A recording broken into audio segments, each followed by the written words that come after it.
So thank you very much, everybody, for tuning in today to this month's 30 Under 30 live chat. My name is Emily Birds. I'm the marketing coordinator at the NSCAA and in charge of the 30 Under 30 program here in our national office. I'm excited to be here today with a great group of panelists talking about this month's topic, coaching around gender lines. To lead this discussion, we have alumni Courtney Sirmans out of Rice University, assistant women's coach. Hi, Courtney. Hi. We're excited to have Courtney on. She was a member of the 2015-16 class and is actually also a current member of our associate staff for education and part of the women's committee. And so our panelists today, some of our current 30 Under 30 candidates. First off, we've got Nicole Evans. Nicole is out in California with Almaden FC Club. She's the head coach out there for youth. How are you, Nicole? Hi, good, thank you. All right, great. And next we've got Lisa Lubke out of Vision Soccer Club, also in California. Hi, Lisa. Hey. Next we've got Danielle de Seriere also out of California with UC Irvine. How are you, Danielle? I'm good, thanks. And then finally we've got Colin Herlinger, actually out in Virginia, switching it up with Commonwealth Football Club. How are you, Colin? Just hanging out. All right. Well, I'm excited for this discussion today. So, Courtney, take it away. All right, super excited to be back and kind of on the other side and not be a guest. So super excited here to talk to Danielle, Colin, Nicole, and Lisa and kind of get their perspective on coaching under gender lines. So usually the discussion is always around a coach's perspective or a player's perspective on a male or a female coach. So we're going to flip it around, coach's perspective on coaching male and female players. So our first question is, do you notice a difference in coaching males and females, and what do you think contributes to those differences? And we're going to have Colin. Could you answer that question first? Yeah, so there's definitely differences, but I think to start off, there's more similarities than anything. But obviously, specifically talking about differences, the social norms nowadays definitely create that. And what I mean by that is, specifically if you're coaching a male is brought up to learn, hey, you got to be a man, you got to step up, you got to do what you got to do. And I think that transfers over to the game well, where, you know, if you're told something by a coach, you're going to do it. You're going to strap up and just get it done, no matter what has to be done. And then the females, it's more of a collective team web, essentially. So they're not only doing it for the team, but they're doing it for the coach. And it also plays into saying, you know, men, they're going to do whatever they want to do, kind of, you know, no matter what happens. They're there for their own personal well-being, where, again, females are there as a team aspect, but just to please everyone, I'd say socially. Obviously, in the higher elite levels, it becomes more goal-driven mindset. But I think early ages, it's definitely social norms versus self-righteousness, I guess. So I like that you said males are kind of more like you tell them what to do and they'll go and do it. Do you find that females need to know more why? Why are we doing this? What's the purpose of it? Where are we going with it? And kind of have those questions? Yeah, I mean, I definitely agree to that, but I don't think either of those are bad. No. Yeah, I mean, it's obviously good to know why you're doing it, and I think as a coach you should be describing that and why you're actually doing it. But it's just saying things different and different, you know, coaching men and women. Obviously, there's different things that need to be said in order to get it across to them more effectively. Yeah, agreed. Danielle, do you have anything to add to that? Going based off of what Colin's saying, I think a lot of it he's talking about confidence as well as coachability. I think with women, you're focused a lot on their confidence, and women lack confidence in a lot of ways. That they're worried about body image, they're worried about what other people think about them. So you're constantly coaching them up. I also think that with coachability in that aspect, you have women that are more likely to want to be coached, and men, you have to kind of go based off of their own ego. A lot of the times, as I think as a female coach, I'm going to have to make sure that I'm assertive when I'm coaching males, and make sure that they know the why behind my core principles, so that I establish some credibility.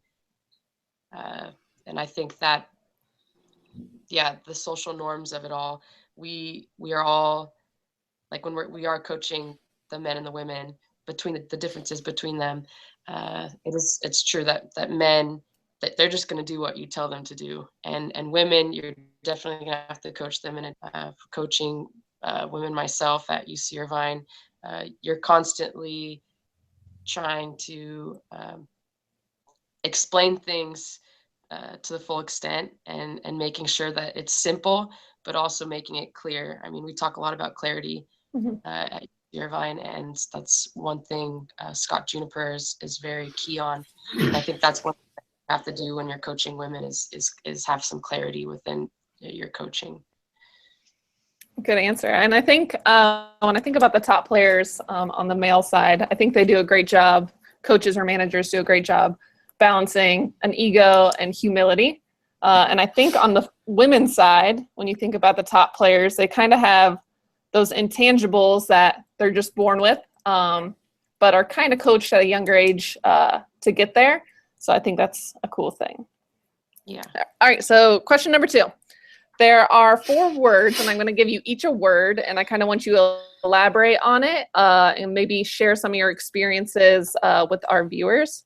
So when I think about coaching players, you can think of 4 areas. So the 4 areas are coachability, criticism, confidence, and chemistry. So think about how you can kind of relate that to coaching males and females. And the first one, Lisa, you're going to have coachability. So how does coachability affect each gender?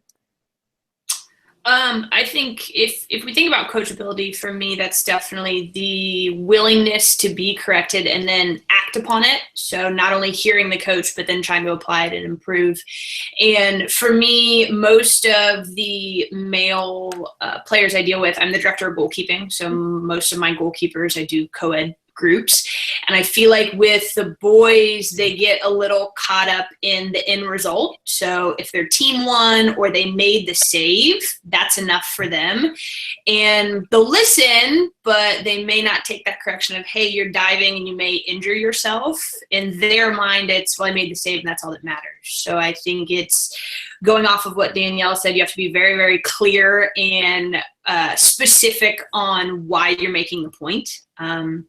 And on the flip side, with girls can have a confidence issue sometimes, and I think that relates back to coachability. So sometimes I'll be standing behind the goal and I'll see one of my female keepers make a save. It's fine, technique is perfect, and she'll turn around and look at me like she's waiting for something. And I'll always joke, I go, why are you staring at me? Like, you made your save, technique was fine.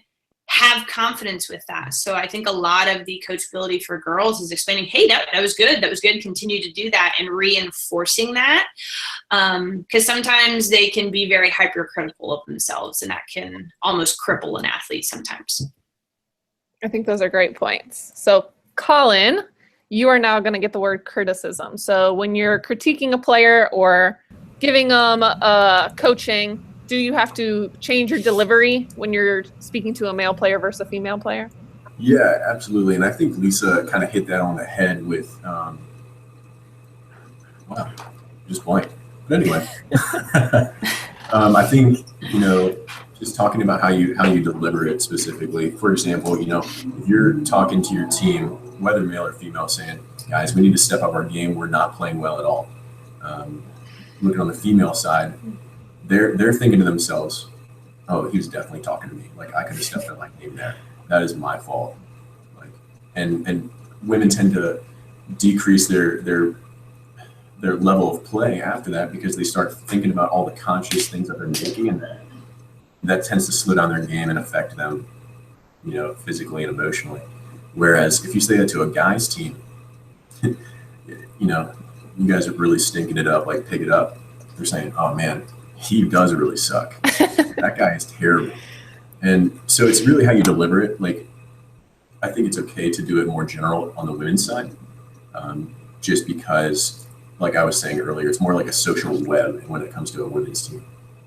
Everyone's affecting each other. Whereas the men, you need to be very specific with who you're talking to and really point out the keys of why their game is lacking in the situation, I guess. Good. So we've kind of talked about confidence. Everybody has addressed it at some point. So Danielle, you have confidence again. I know you spoke about it earlier. When you're coaching a player, how can we increase confidence, and is it different for males and females? Yeah, we have talked a lot about confidence so far. I think that when you're coaching women, I think everybody knows the phrase that women need to look good to feel good. So I think that when I'm coaching my players specifically, I think that I can tell in their body language a key factor when you can see if someone's confidence is high or low, especially within women. You see it straight away. Within their body language, you can kind of coach them. And I think women need to feel a little bit of love. I think they're constantly worried about what other people are thinking of them, and they tend to not be as confident and in the sense that they're extremely great, but they don't feel that they're great. So it's a constant push to make sure that they feel good. And I mean, even when they're making mistakes, that you have to kind of encourage them to let them know that, okay, just refocus now. You need to refocus. And with men, I think they struggle with their confidence as well. Maybe their ego is a little bit in place, but they struggle with their confidence as well, but they just tend to hide it more. So you have to kind of, you eventually figure it out when coaching, but between the different genders. But I think women, you're constantly making them feel better, because they don't, and you realize they're not giving themselves enough credit for how great they really are. And they base their confidence a lot on what their teammates and their coaches perceive of them. Have you ever had to deal with a male or female player who's overly confident, and what have you done to kind of address that? Sorry, you broke up a little bit. Oh, sorry. Have you ever had a male or female player who's been overly confident, and how would you go about addressing that? So there aren't very many females that are overly confident. With men, I think I've only been in situations where I've coached groups of young boys, or of men in small groups. I coach goalkeepers, and I think that it's a tough topic, a tough situation when you're in that situation. But I think you establish your credibility, and you make sure that, like I said earlier, that you're explaining your own principles and your why, but then also make sure that you kind of put them in check, that they're not going to be able to be fully confident the whole entire time. And I think for me, when I'm in that situation, I'm constantly pushing them, in the sense that I'm trying to pick their brain a little bit more to see if they're going to break, basically. Yeah. But I think it's a tough situation when you're in that situation. So Yeah, good answer. So Nicole, you're going to address chemistry. So that's kind of more not on a player level, but as a team level. So how does chemistry differ when you're dealing with a whole boys team or men's team or a whole female team? Yeah, I mean, I think that chemistry is important for both boys and girls. It's a team sport. You need to have a good chemistry, whatever you're going to do, whatever level you're playing at. And I think it is important for both. And you can tell when a team has good chemistry, right? You can see the decision making, the movement off the ball, everything just fits a little bit better. So I think it's important for both genders. But I mean, in my experience, when it comes to girls, when I was in college, my coach, she spent a lot of additional time on focusing on that off the field chemistry, and not just the on the field stuff. She would bring in players that made sure we had that fit and that personality, so that when we did step onto the field, it was like, okay, yeah, well, we're going to play for each other and we're going to fight for each other. I feel like boys are more, or males are just, they're gonna want to win. They're very competitive. They're gonna want to win. That's their personalities. That's how they are.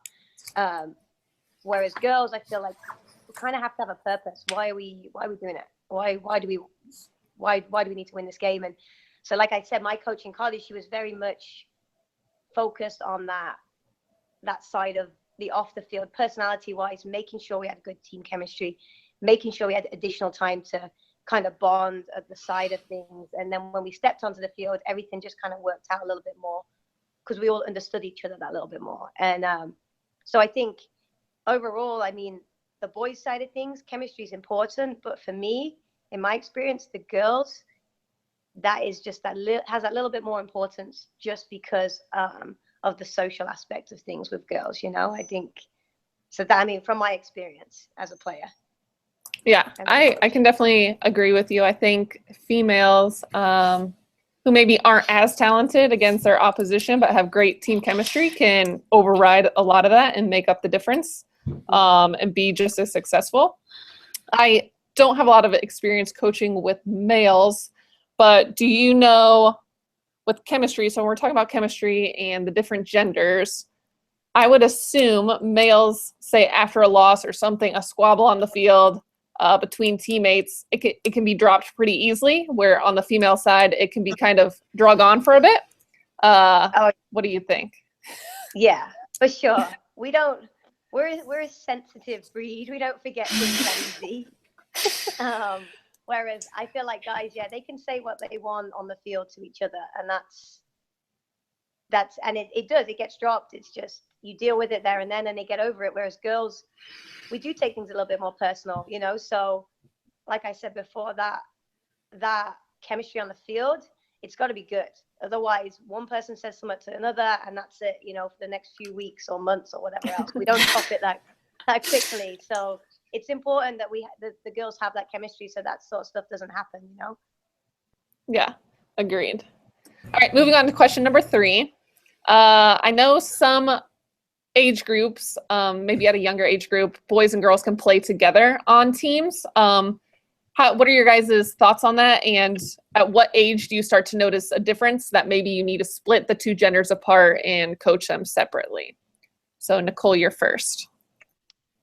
So I work in a youth club here in California. So I get to work with some of the babies, the 3-year-olds, the 4-year-olds, the 5-year-olds, 6-year-olds. You know, I work with them a little bit too, and I see it. And I mean, you know, at that younger age, up to like 6, 7, I think it's fine. You know, the kids aren't really, they just there to play and everything else. And once they start to hit that, I think 7, 8, 9-year-old, you can start to see a little separation in the physical side of things, the aggression and the speed of play.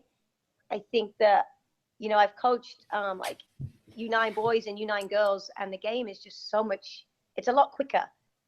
It's a lot quicker for the boys. So, but don't get me wrong, I still think that girls can hang in there and they can do it and they can play with the boys at a certain level. But I think once you hit 11 and 12 years old, those boys are just faster and stronger, and you know, everything just becomes that little bit more aggressive. So that's a difficult question for me. I think that it varies because you're going to have some girls who can just hang in there and play like with boys. I've seen it at U12. You have a girl playing on the guys team and she's one of the best players out there, you know. So I think it depends on the personality of the girl, the physicality of the girl. But for me, you start to see the separation at like 7 and 8.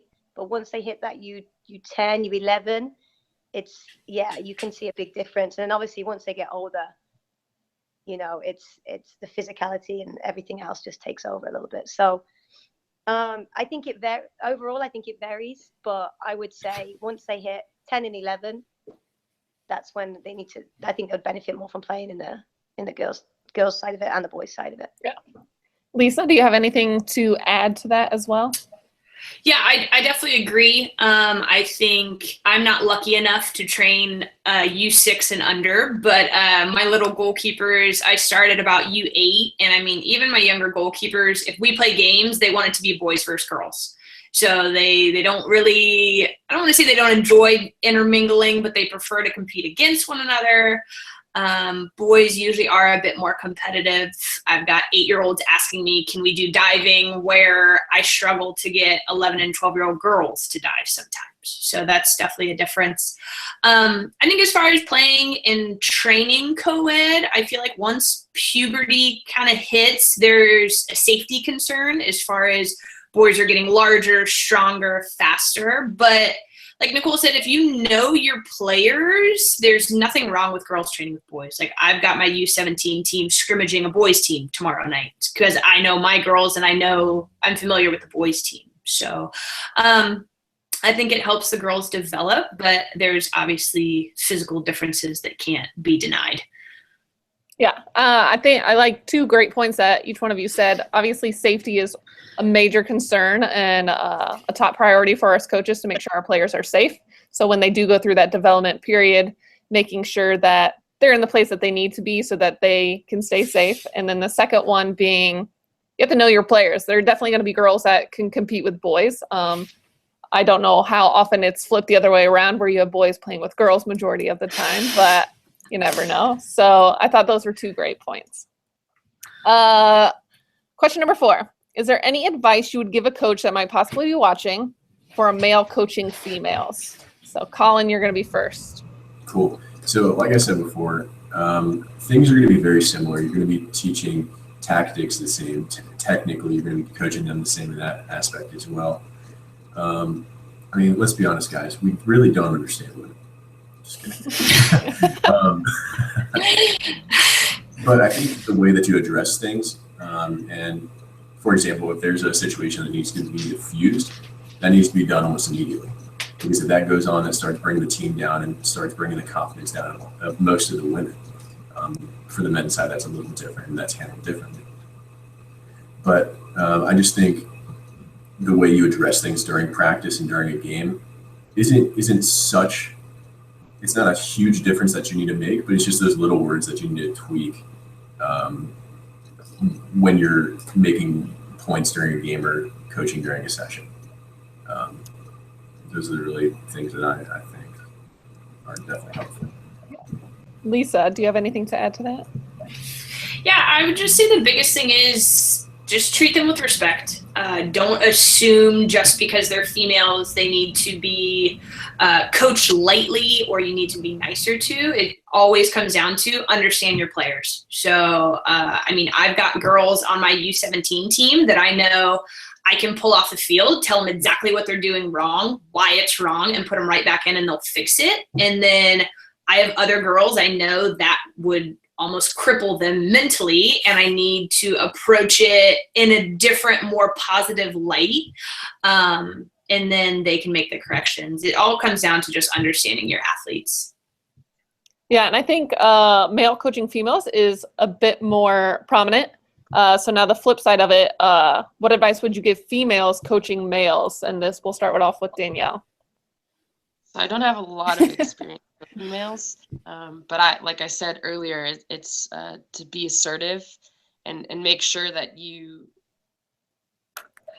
explain your why behind all of your madness and your methods, so they have a clear idea of what you're trying to do.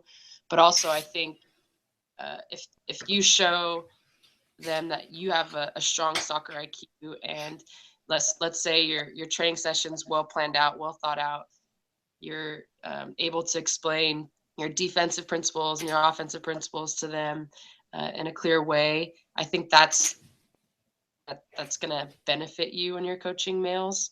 I think you're going to have to look at that some of them aren't going to want to be as coachable as others. And you're also going to have to look at the confidence piece. You'll be dealing with ego, but also humility as well. And finding ways to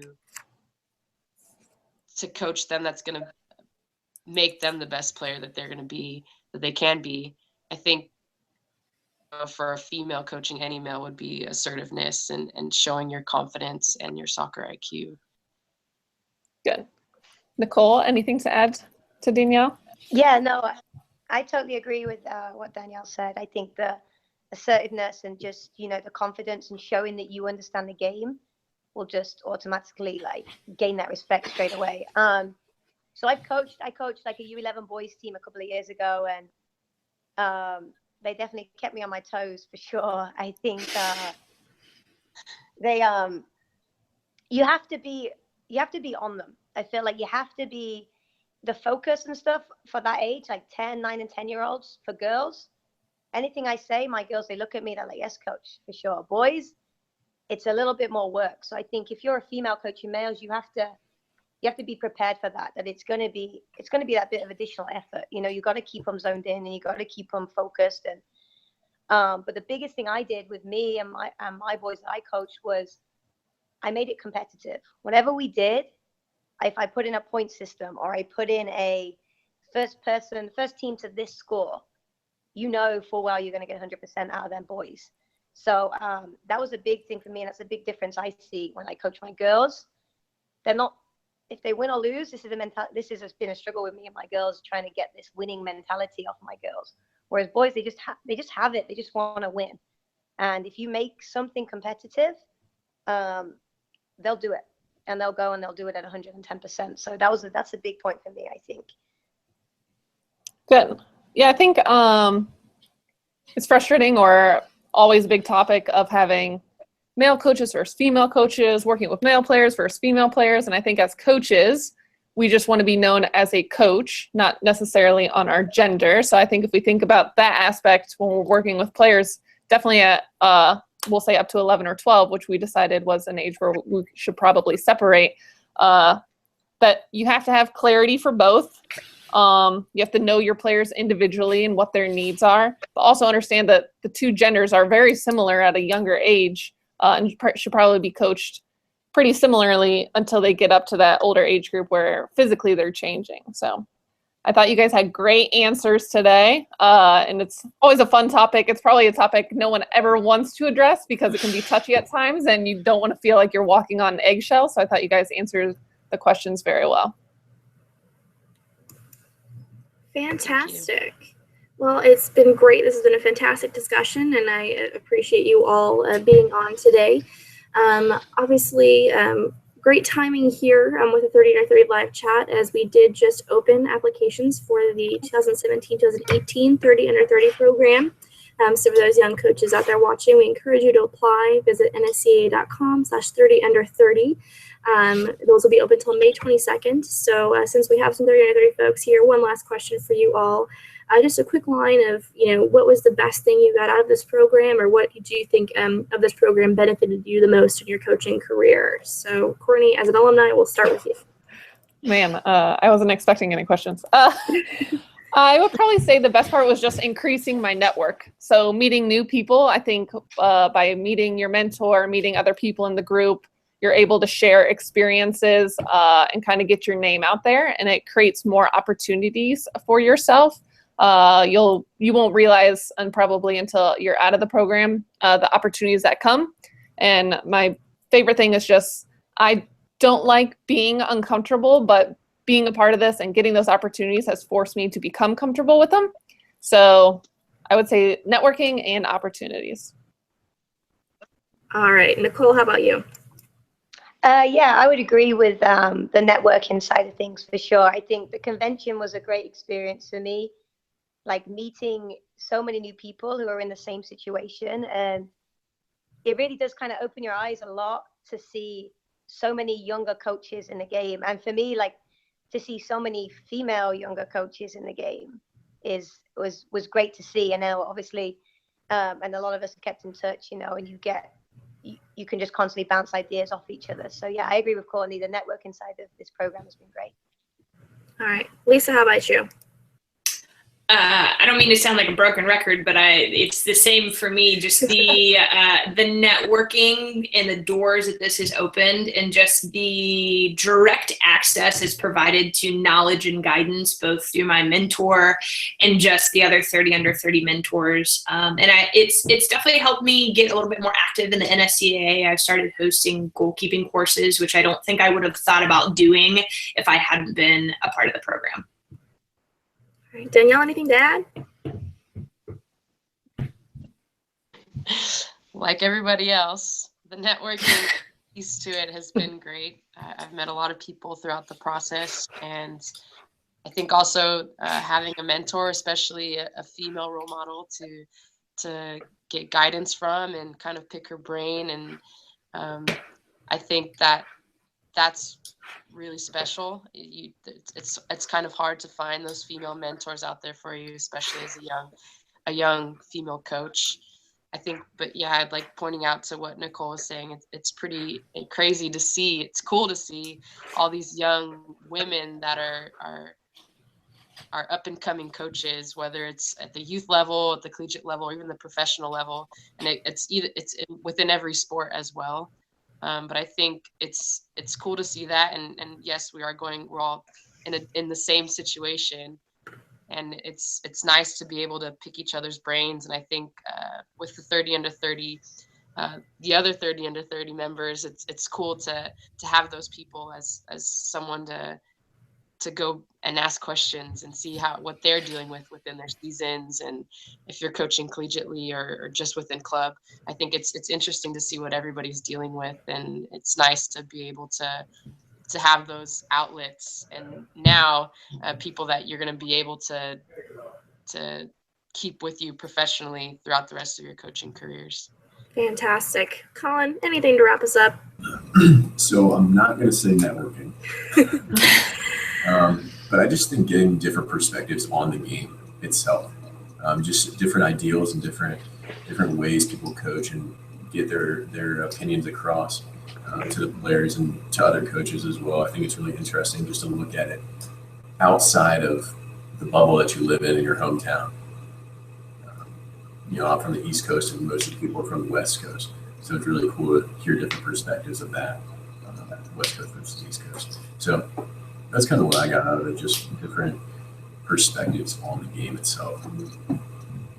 Well, that's fantastic. And so I love hearing that, obviously. And it's been great to work with this group of folks and our alumni this past year. And so we will have our last live chat June 14th for this class. So be sure to log in. Obviously, like we said, applications are open. They're open until May 22nd. And a huge part of this program is education as well. Summer is really our big time for education. So we hope you'll be out there taking a course this summer. We have our summer residentials, a lot of 2-weekenders. And June is huge with goalkeeping for our goalkeeper folks here on today. So just make sure to keep an eye on that. Check it all out at nsca.com/education. We got a lot going on this summer, so we hope we'll see you all out in the fields. And I thank you to you 5 for being on today, and it's been a great blast. So thanks everybody, and we'll see you next time. Bye guys. Bye.